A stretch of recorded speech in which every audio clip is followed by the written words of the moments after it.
Hello, and welcome to Non Sequitur. Oh, no, wait, I'm sorry, this is RealityHacker. Production values at an all-time high. Today is June 29th, 2024. It's Season 1, Episode 26, and I'm in my time machine, which caused me some cognitive failure there. Yeah, so last night I couldn't actually do all of the ohmTown shows. RealityHacker is one of them. And so what we're going to do today is RealityHacker, then Wanted, and then Warcrafters, and then we're going to start the Sunday shows at 5 p.m. Eastern. Today, though, we're going to be talking about elephant trunks for robotic grasping, hospital uses holograms, zombie brand Toys R Us, CRISPR Oddball jumping enzyme, Google for face recognition, a pink blob for robotic skin, and robotic skin is creepy. Speak of the devil, and Pokemon card contest disqualifications, and then an AI necklace. Everything is connected via ohmTown.com, and I am your host, Mayor Watt. The sentient AI is not available at the moment, but will be tonight. Let's get into it.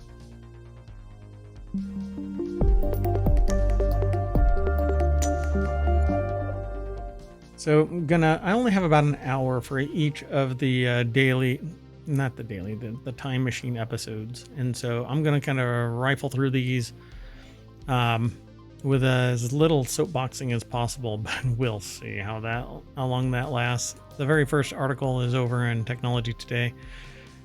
It's a Q&A article. Elephants use the tips of their trunks to grasp things with great precision. How can this help robotic design? So just imagine a robotic trunk reaching out and sampling things, testing things. Kind of how like a snake flicks its tongue to sample the atmosphere. Or feelers on or like cat whiskers, or like some fish actually have the same thing. They feel things with these little kind of whisker type things. And a lot of things have this very sensitive element that it can check out what's going on in the world. Sometimes they're heat sensors, sometimes they're ears, whatever they may be. But a trunk here is for eating, drinking water, communication, exploring the environment, social behavior, and making and using tools, according to this article.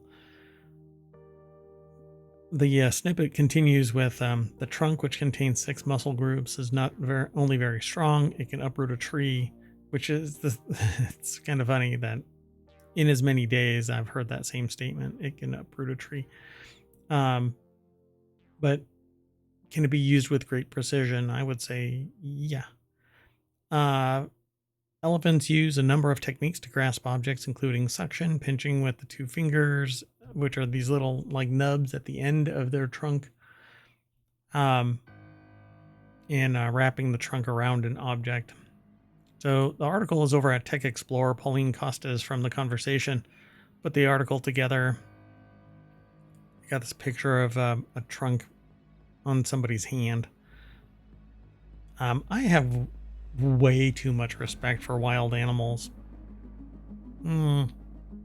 I wouldn't call it fear, but I would definitely call it serious respect, to the point where I'm not going to interact with wild animals, because you truly don't know what's going on in their head.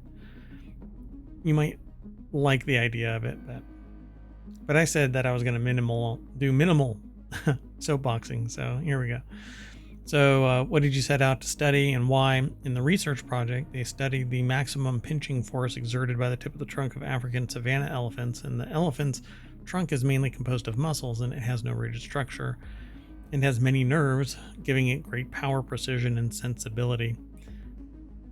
Previous studies have measured the force of the entire trunk when elephants wrap around it, like elephants wrap it around an object or something like that. They focused on how forceful the trunk tip is. The tip of the elephant's trunk comprises 2 finger-like protuberances a pointy one at the top and a more rounded and shorter one underneath. They also studied how the position of the trunk influenced the force exerted by the elephant. So they say, what were your key findings? Well, they measured a maximum pinch force of 86.4 Newton.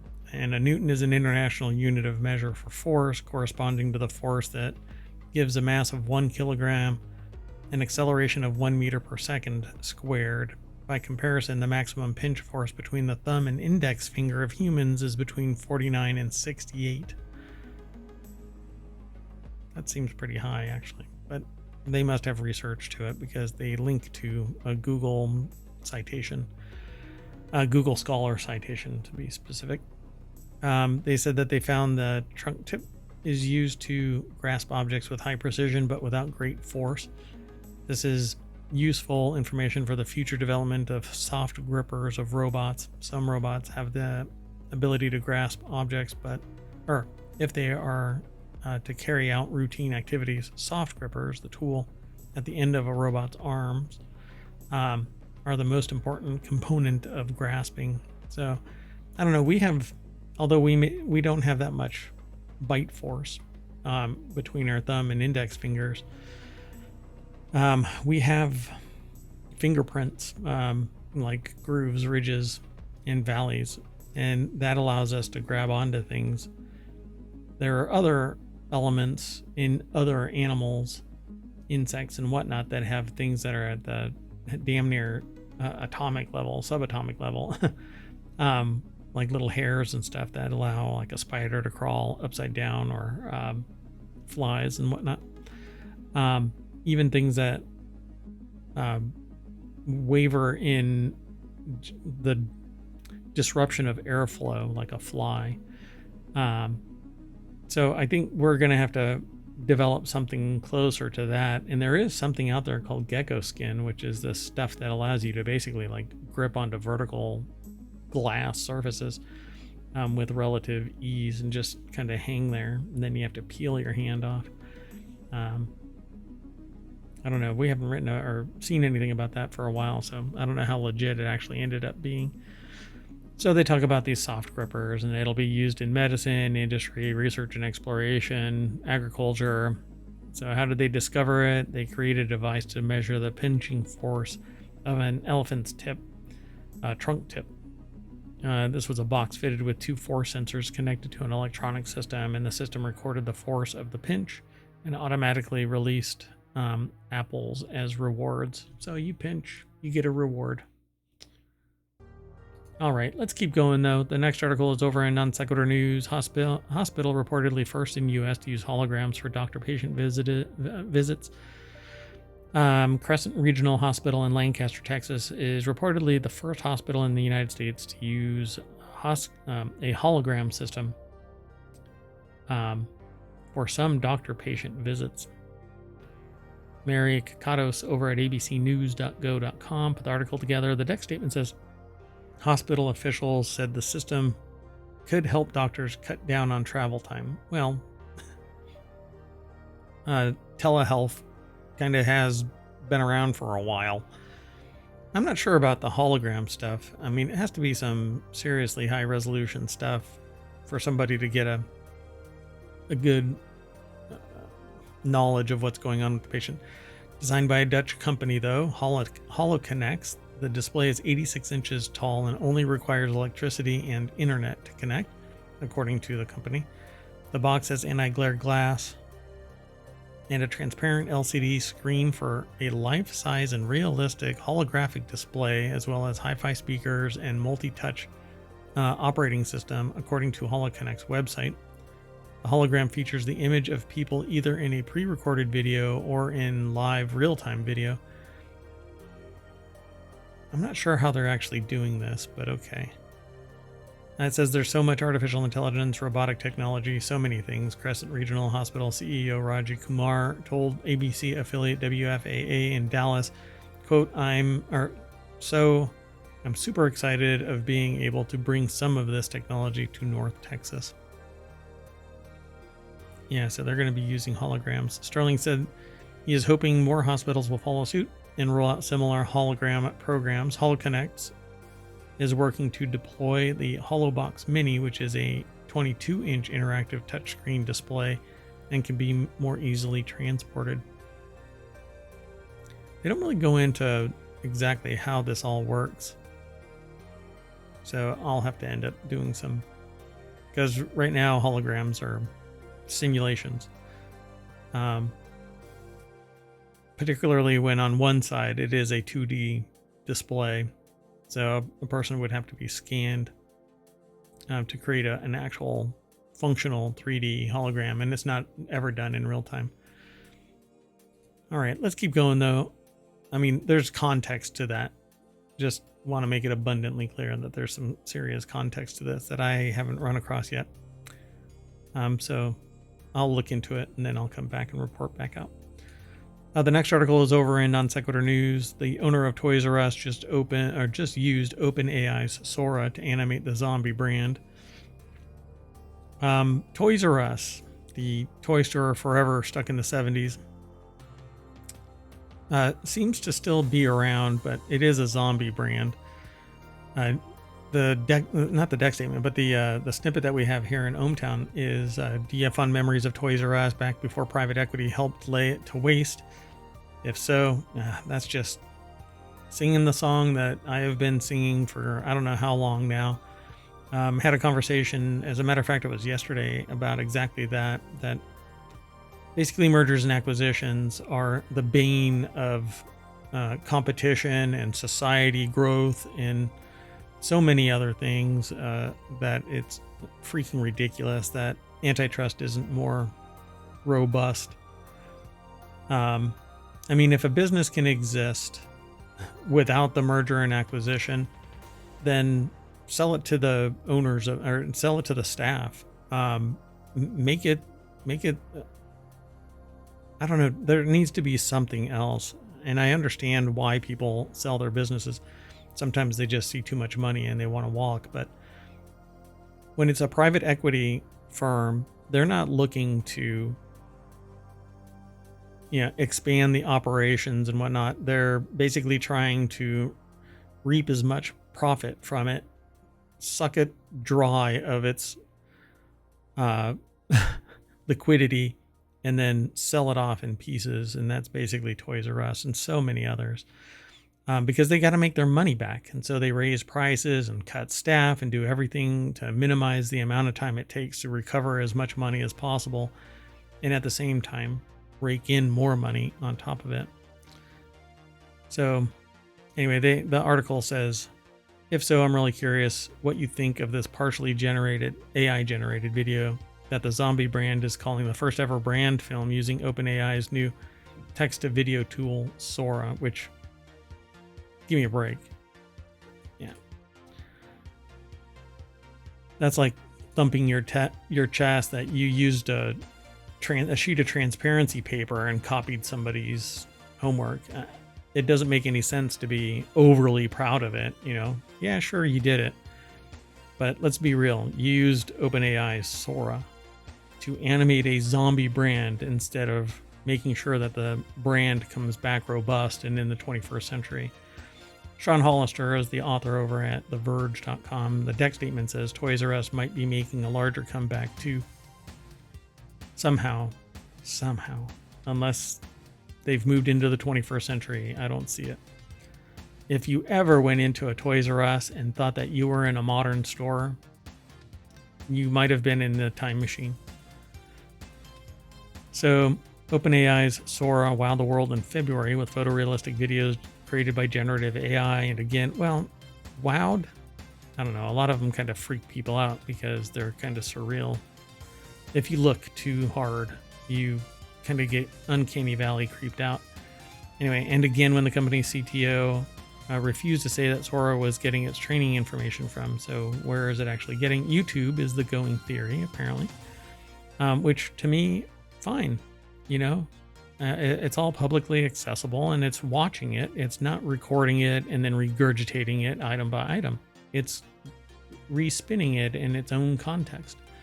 If it spits out exact copies of something, that is plagiarism, that is unethical, that is fraud if it claims that it's original works, etc., etc. So I have no problem with AI doing its thing. It becomes a tool. Just like humans get inspiration, the AI will be getting inspiration, but it doesn't do it verbatim, Anyway, sorry. I said I was going to minimize my soapboxing. So the PR also doesn't try to claim it's entirely generated by AI. Native Foreign, the creative company that produced the footage, had about a dozen people working on the video and applied corrective VFX on top, according to director Nick Cleverov. Sora got us about 80 to 85% of the way there, and then they wrote, "Thanks Sid, yes and no. About a dozen people at our shop worked at it. The entire base is Sora. Got us about 80 to 85% of the way there. Corrective VFX on top, not unlike every in real life commercial I shoot nowadays. Saved time, took more in other ways. BTS breakdown soon." So BTS is behind the scenes. You can actually watch this if you're interested, but I won't play it here on the show. I encourage you all to go and follow the links through ohmTown. This is the third link in the show, though. So the owner of Toys R Us. In my list, if you type in RH, that will pull up the show notes for RealityHacker. And if you want to know that all of our podcasts, you type in !pod, and that will give you the links to the Apple Podcasts link to each of the shows. And then if you want to know each of the show notes commands, which aren't all updated for Sunday, they normally are by this time, but not at this point. Anyway, you can type in !show notes, and that'll give you the other commands necessary to get the rest of the show notes. Anyway, WHP Global has also opened 2 larger Toys R Us stores in the US and had publicly planned to open as many as 24 in 2024. I think they're trying to go for something there, as well as ones in airports and aboard cruise ships. So I just don't see this actually happening. Kind of a bummer. Let's keep going. The next article is over in Greenogram. No CRISPR. Oddball jumping gene enzyme edits genomes without breaking DNA. A programmable RNA that bridges a genetic donor and a target could herald a safer and more flexible approach to large-scale chromosome changes. Oops.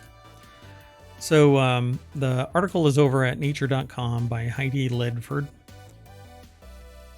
And that's interesting. So jumping genes, such as the ones that give this corn its distinctive coloration, have provided a new gene editing mechanism. So they figured out how they get that, what do they call it? Jewel corn or something like that? Emerald? No, not emerald. Yeah, I think it's called jewel. Something like that.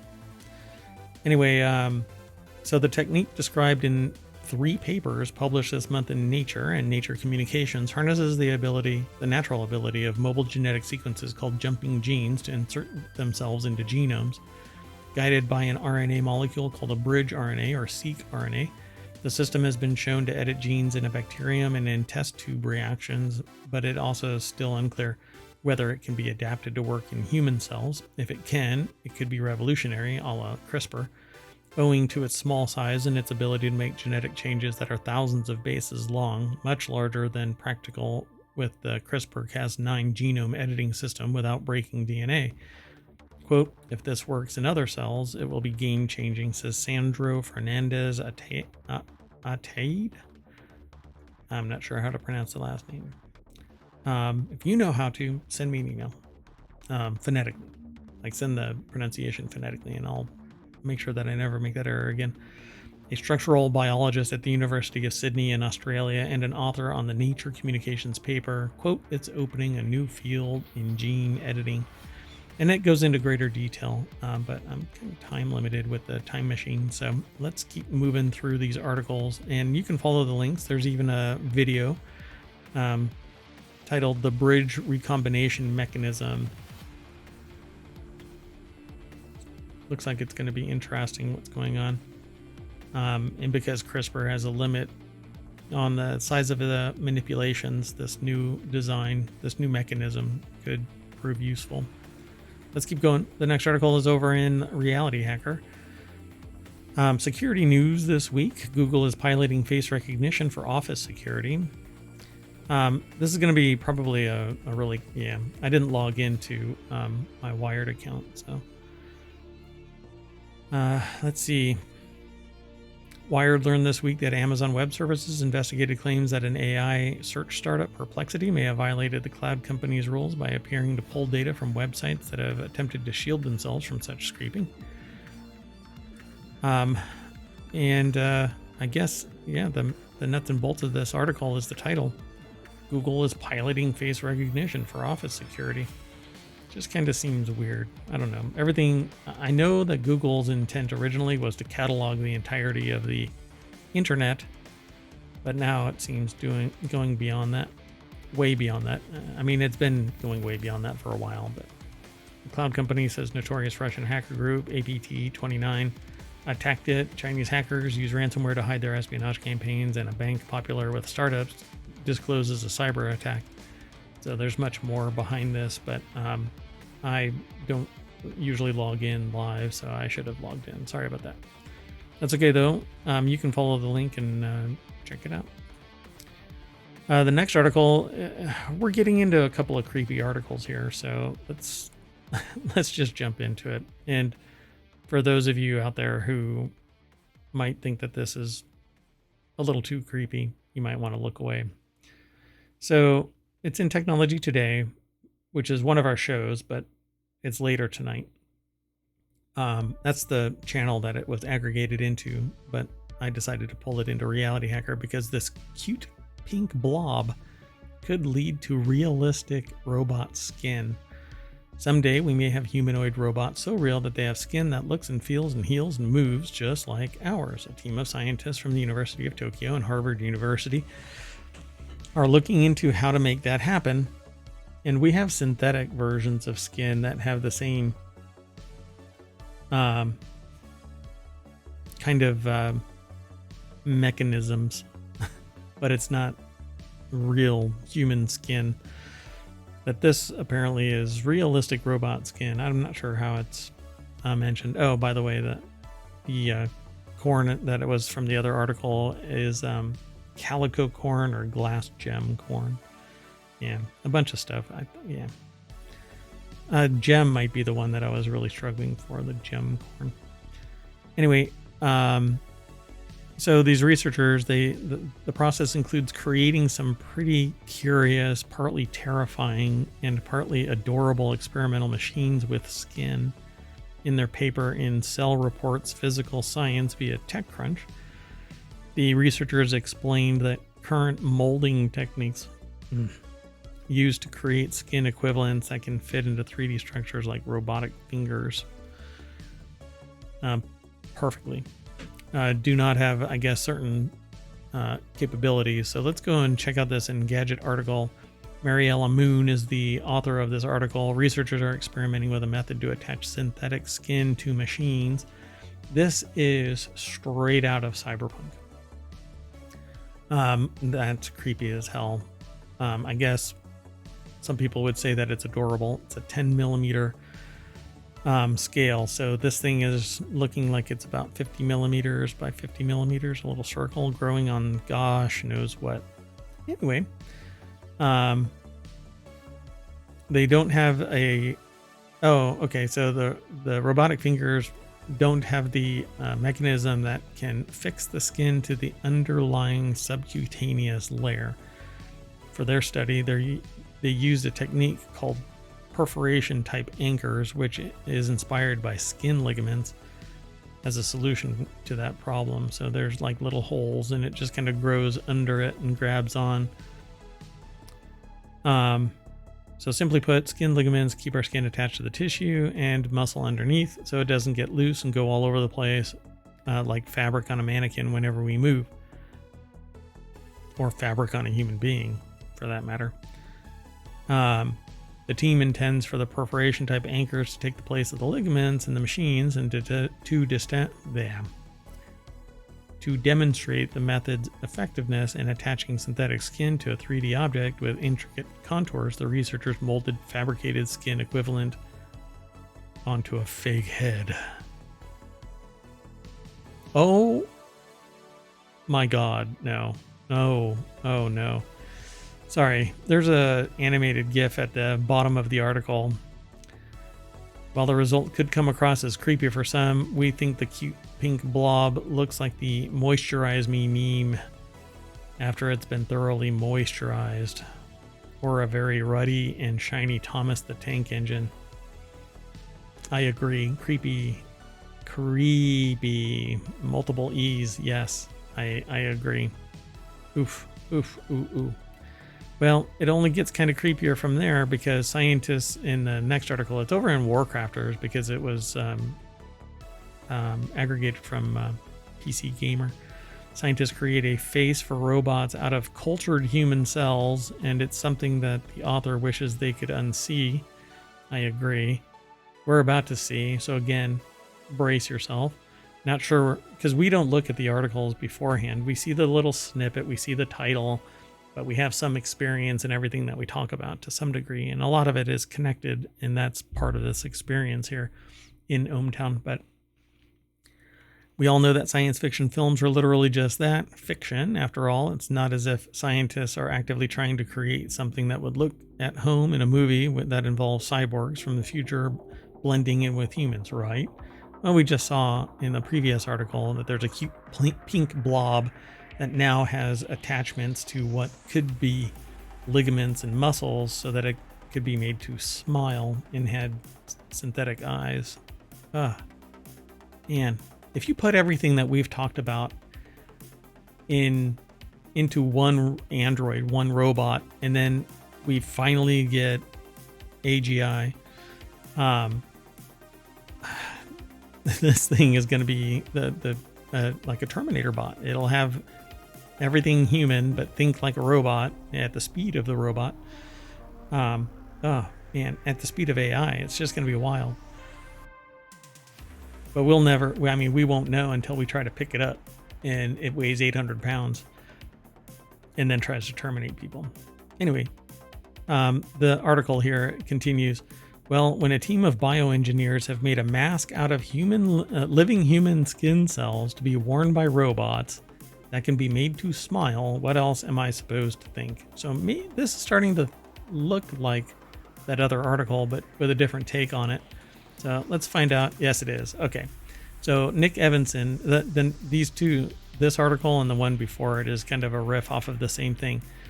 But this is from New Scientist. They have a section called Robotics, but we aggregated it from PCGamer.com. So Nick Evanson is the author, and the deck statement says, "That's not a smile, it's a grimace, cursing its existence and longing for the silence of dark eternity." Yeah, this is creepy. There's a video now. I don't know if I want to. I want to sleep tonight, so I don't think I'm going to play it. You can play it though. Few stories on the endeavors of scientists have elicited such unanimous and unequivocal response from the PC Gamer hardware team as this one. New Scientist via Hot Hardware. Good God. How many? Let's attach it to Engadget via TechCrunch from Cell Reports Physical Science.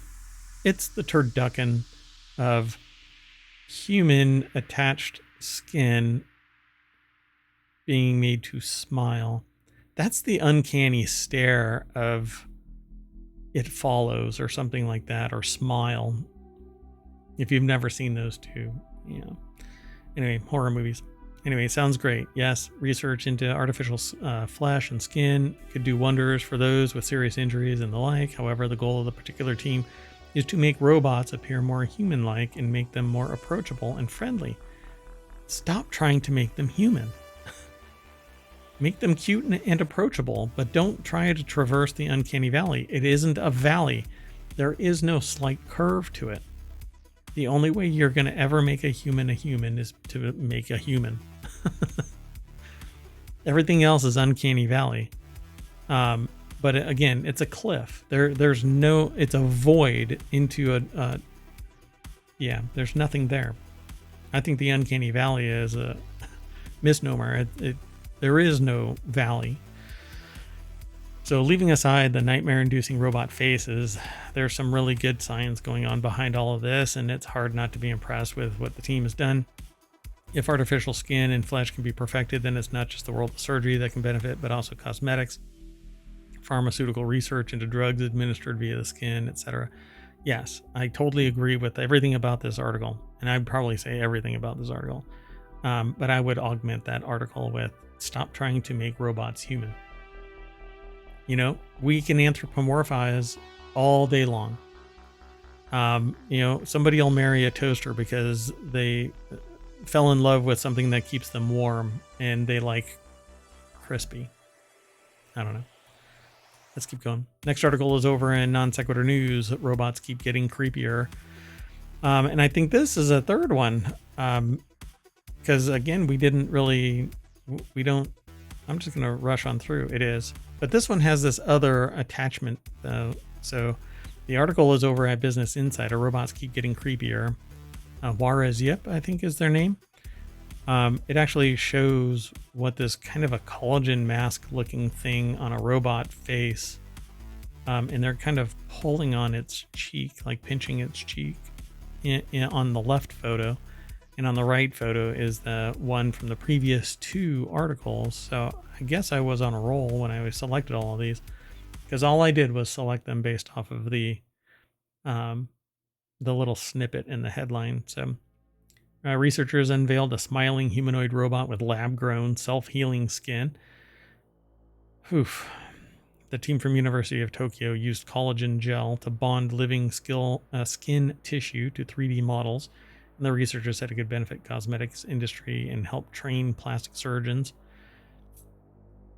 So they just kind of reiterate this stuff. They don't really have much of a different take. But the Business Insider usually has amazing pictures. And yeah, this is definitely, hold on a second.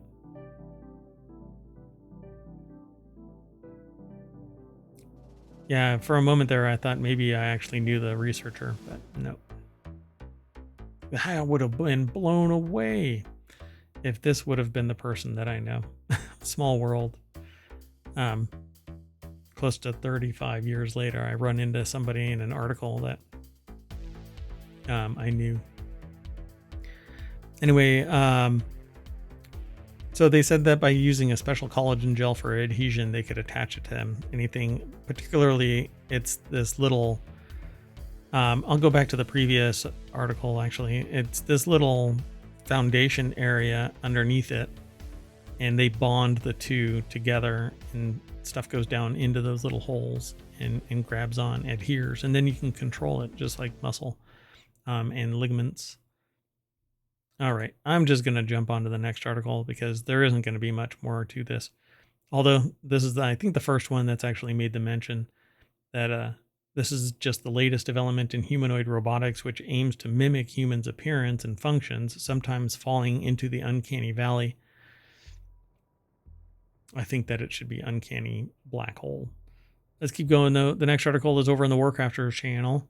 Pokemon card contest disqualifies fans for allegedly using AI art. The Pokemon Company holds regular illustration contests for fans to submit their artwork to possibly be used as official art for Pokemon trading cards, more recently made available to artists in the US. However, the company's 2024 competition has had a new, not-so-fun wrinkle of controversy as AI-generated art has penetrated into the inner ranks. Kenneth Shepard is the author of this article over at Kotaku.com. The deck statement says fans took note of a few suspicious entries in the illustration contest among the top 300 finalists. Oh no. So AI-generated art has weaseled its way into the top 300 entries, and fans are not too happy that it passed through the company's vetting process undetected. Now the company has put out a statement that it's disqualifying entries that violate its contest rules. That's right, you're not allowed to use any tools. So you need to go and get your crayons and just use that. It all began June 14th when the Pokemon Company posted the top 300 entries. Fans took notice of what appeared to be one AI using participant, using multiple names to submit more pieces than the 3 submission limit. Well, then it's not about AI art. It's about a dipshit breaking the rules and claiming that they're doing everything on the up and up, I'm sure. But because we can't have nice things, obviously. So as word spread, fans started making a ruckus online, raking the alleged AI art over the coals while criticizing Pokemon Company for letting it get into the top 300, taking up top spots from real artists who also entered the contest. That's right. Okay, so let's see here. The Eevee gaining totally new parts to its design and Pikachu's reflection being completely differently proportioned style to the main drawing are the funniest giveaways. What now? Yeah, I mean, they may have taken artistic liberty, right? But probably not, because it panned out by being okay. But how many other misfires were people making? This is. Anyway, it looks like there's a bunch of these kind of tweets that are associated with it. So after 11 days, the Pokemon Company released a statement confirming that some entries violated the official contest rules and have been disqualified. The statement stopped short of specifying what rules were broken or naming anyone that will be removed from the top 300, but says that other submitted entries will be added to the top 300 finalists to replace those disqualified. As of this writing, several of the pieces fans accused of being AI still appear on the contest website, and the full statement reads as follows. And they have the full statement. So I'm really curious if entrants are accepting that they used AI, or is it because they violated rules by way of uploading more than what was allowed? Because it doesn't say anything in there. It says we're aware of that select entrants from the top 300 finalists of the Pokemon TCG Illustration Contest 2024 have violated the official contest rules. As a result, entrants in violation of the rules have been disqualified from the contest. Furthermore, additional artists participating in the contest will soon be selected to be among the top 300 finalists. Yeah, I don't believe AI art detector tools actually work.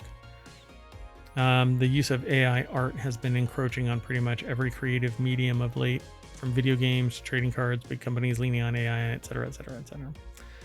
Yeah, look, I think it's a tool, and if a contest says you're not allowed to use AI, then don't use AI and don't try to defraud it, because you're ruining it for everybody. For AI as a tool, for yourself as an unethical cretin, and for the regular artists that aren't using that technology.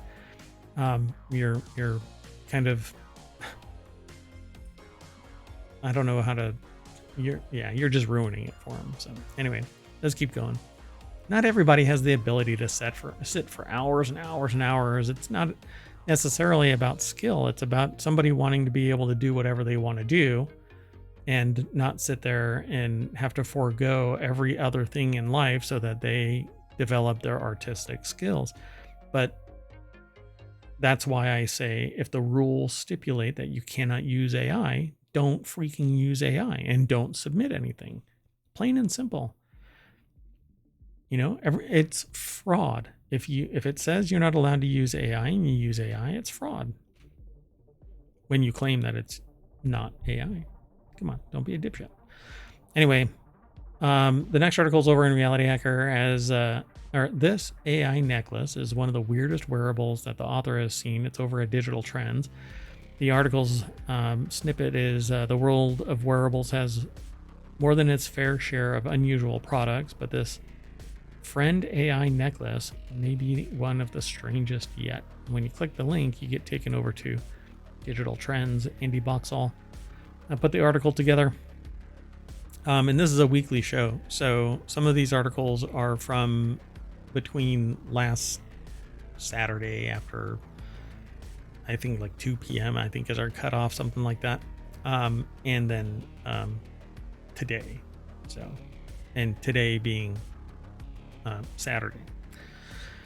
Anyway, the world of wearables, right? So let you read that again. Done. Yes. The friend from a company called Based Hardware is made to help you remember conversations you have on a daily basis and use AI to capture voice and audio to transcribe it into an app on your phone. You can either explore the whole transcription or check an AI generated synopsis with the option to use a checklist that suggests tasks and follow-up actions. Dear God, this actually might be brilliant, but it's creepy. It's surveilling you. I've actually talked about this before, but or something similar to it, where you basically had to get permission from the people around you and then tell the AI that the other people you hear are allowed or not allowed. The more interesting use cases that says in the article included acting as a memory aid for those with dementia and a hands-free alternative for obsessive note takers. I would love this because I would be able to store everything that I say and do throughout the day, haphazard little comments, some brilliant idea, and then life pulls me in a direction that keeps me from actually working on it. And then I can come back and go, oh God, I remember. So it says, what it's absolutely not for is secretly recording every interaction you have. So you have an ongoing record of everything you say and to whom. That would be very creepy, so you don't even think about it, right? Well, no, I'm sure somebody out there is going to be a good thing ruining person. To help avoid such horrendous privacy concerns, the friend necklace has an LED indicator to show that it's recording. I'm sure somebody can take it apart. And surely that will solve all the concerns. Yeah, their sarcasm is about as good as mine. Pretty obvious. So your own privacy is a little better catered for, as recorded conversations are not retained anywhere. The transcriptions are generated on your phone and only saved locally. The entire platform is open source and uses WhisperX AI and ChatGPT. Now, if it's saved entirely locally, what is AI doing? If it's processing it remotely, it has to send stuff somewhere. It doesn't have the computational power to do it all locally. No way in hell. Huh. All right. The Friend Necklace was originally launched as a beta product through Kickstarter, where it raised nearly $50,000, was available primarily to developers. Now it's available for consumers through Based Hardware's website and costs $69. I might get that just so that I can have it. I mean, it seems like it would be neat to noodle around with, as long as it's open source and I can actually look at everything. So let's see, exactly what this device is isn't clear, but the Friend does have a speaker, so perhaps it'll let you know when it's your turn to speak. Other features include haptics, some onboard memory, Wi-Fi, a 6-day battery life with Wi-Fi. That's interesting. And the accompanying app is available for iOS and Android. Pretty neat. Okay, folks. That's all 10 of our articles for RealityHacker. And what I'm going to do is reset real quick. I'm going to try and flip over to our next show. So be sure to follow us here in ohmTown. So wherever you are, if you are on Twitch, follow us there. If you're over on YouTube, follow us there. Like and subscribe, ring the bell, all of that kind of stuff. And be sure to leave a comment and liking it and leaving a comment are the two biggest things that you can do. And tell a friend, but that doesn't help out analytics so much as it expands our citizenry. And that's important to the show and to the website. Go and check out ohmTown.com. Here, let's start powering down the time machine so that we can get back to our current time, so I can reset, and then we'll go back to yesterday, tomorrow, yesterday. It's something like yesterday, the day after yesterday, tomorrow, something like that. And we'll have Wanted, which is a show about gadgets and gear. And then after that, we're going to do Warcrafters. And then I'm going to reset for the new shows, which is Sunday's episode of Non Sequitur News, the Continuity Report, Technology Today, and 4-Wheel Tech. So let's get going. I'll see you in a little bit.